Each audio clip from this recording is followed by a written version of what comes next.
So, as a younger member of the community, I really want to put it to all of you, and Michael kind of said a little bit about this earlier. What can the council do to help encourage younger people to stay in the community or to join the community?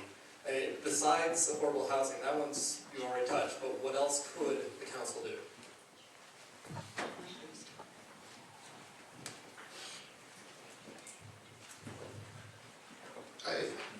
I think one of the big issues is the lack of retail. That's a huge issue for many people, but another part of it is cultural.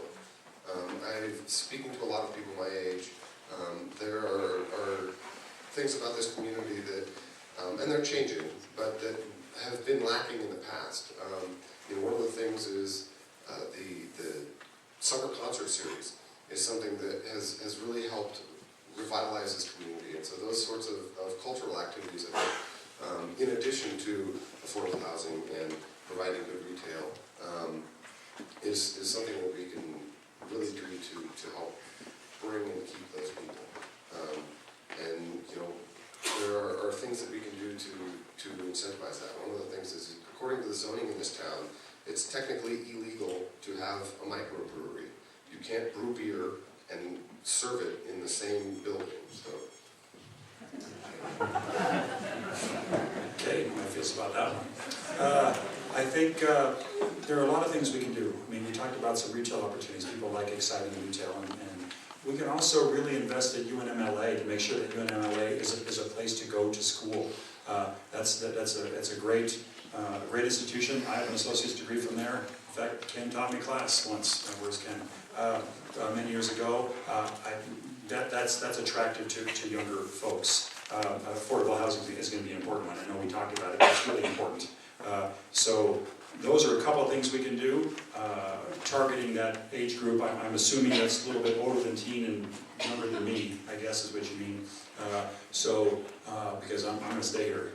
But anyway, those are the kind of things that I'd be thinking of. And we hear about there's not a lot to do in town for teens, teen center, but the same is true for a little bit older folks, and all the way to the folks that are retired here. They like to have things to do as well. So anyway, education opportunities, more retail, recreational activities are the things that we should target.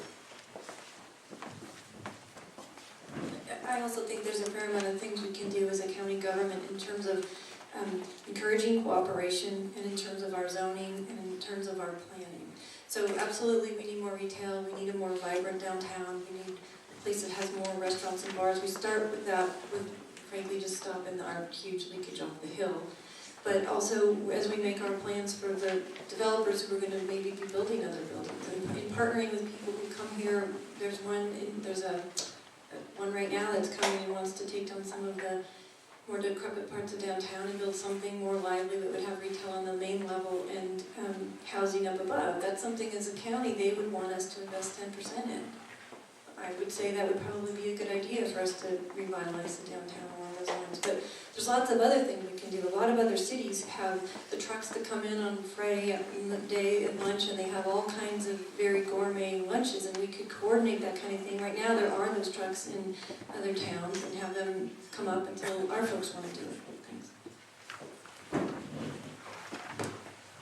The number one reason why young families want to live here in Los Alamos is the quality of our public school system.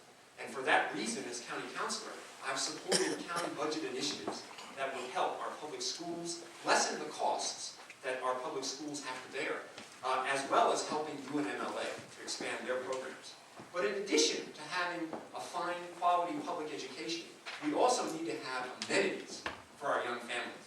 And that's why, as county councilor, I voted for Teen Center, I voted for a new library in White Rock, I voted for a nature center and Ashley Pond improvements, so that our young families can have things to do, and their children can have things to do after school and enjoy this community and this wonderful natural environment where we are. And something like a nature center celebrates the essence of this community, and that's why I supported it. So we've all said a more vibrant downtown would attract young people as well as older people. How do we get there? I talked with Peggy Durbin, the owner of Ottawee Bookstore, a few weeks ago. I told her about easing up on the sign code so that she could have had a sign out front of her bookstore so people could see she's there. She was enthusiastic about that. We've recommended to the Preston County Council. This is something that is getting in the way of businesses surviving. So there are things, little things we have to do to make businesses survive. We've got these outdoor amenities. It's a great place to be. We need a little more business. The other thing we can do is enhance tourism. If we got 1,000 more people coming through every month, every business here is going to benefit.